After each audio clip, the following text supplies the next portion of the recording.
ओए मेरे चैंपियन, आज हम इलेक्ट्रिकल इंजीनियरिंग के एक और बाहुबली टॉपिक का पोस्टमार्टम करेंगे, जिसका नाम है three phase delta connection.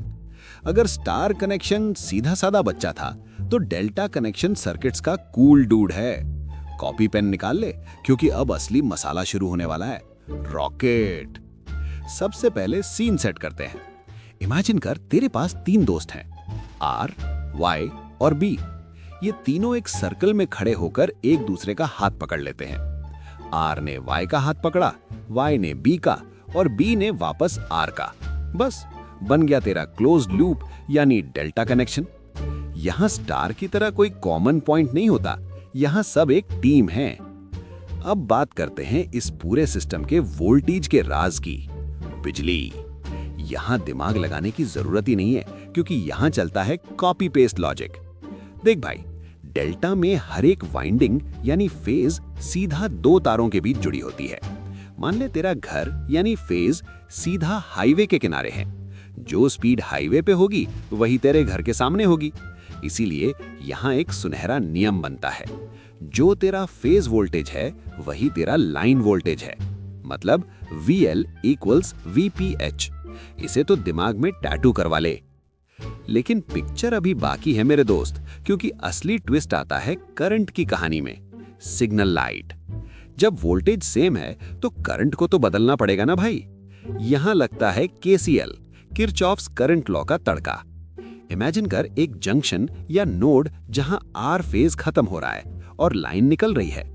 Current सीधा नहीं जा सकता, उसे दो रास्तों का हिसाब करना पड़ता है। तो लाइन करंट यानी IL निकालने के लिए हमें दो फेज करंट्स का वेक्टर डिफरेंस लेना पड़ता है। सिंपल मैथ्स वाला माइनस नहीं, मतलब 2 - 2 = 0 नहीं होगा। यहां वेक्टर्स का जादू चलेगा। मान ले लाइन 1 का करंट निकालना है, तो इक्वेशन बनती है IL1 = IR - IB। अब यहां आता है ज्योमेट्री का एंगल, ट्रायंगल।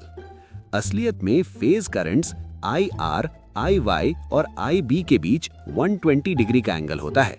लेकिन जब हम वेक्टर माइनस करते हैं, यानी रिजल्टेंट निकालने के लिए हम IR और -IB को जोड़ते हैं, तो वो एंगल कट के आधा रह जाता है, यानी 60 डिग्री। ये नंबर 60 डिग्री याद रखना, वाइवा में एग्जामिनर का फेवरेट सवाल है। अब लगाते हैं पैरेललोग्राम लॉ का formula. IL equals √IPH² + IPH² + 2IPH IPH cos 60 degree. तुझे पता है ना, cos 60 डिग्री की वैल्यू 0.5 होती है। बस वैल्यू पुट कर। IL equals √2IPH² + 2IPH² × 0.5। ये 2 और 0.5 कट गए तो बचा क्या? IL equals √3IPH²। और फाइनल रिजल्ट निकल के आता है एकदम ब्लॉकबस्टर। IL equals √3IPH। इसका मतलब समझा? लाइन में फेज से 1.732 गुना यानी √3 गुना ज्यादा करंट दौड़ेगा। हेवी ड्राइवर है ये डेल्टा कनेक्शन। अब लास्ट में निकालते हैं पूरे सिस्टम का टोटल बिल, यानी पावर। बेसिक फॉर्मूला तो हमें पता है, 3 फेज हैं तो 3 गुना फेज पावर।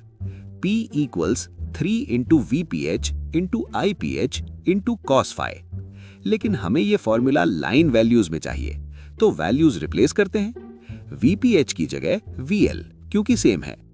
IPH की जगह IL/3, ऊपर वाले फॉर्मूले से।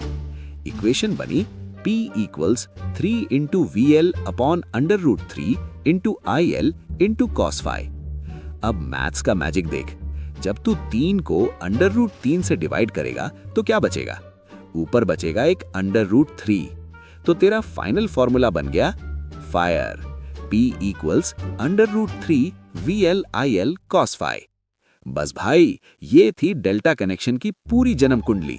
शॉर्ट में वोल्टेज सेम यानी VL equals VPH, current heavy यानी IL इक्वल्स √3 IPH और पावर वही पुराना √3 VL IL cos phi।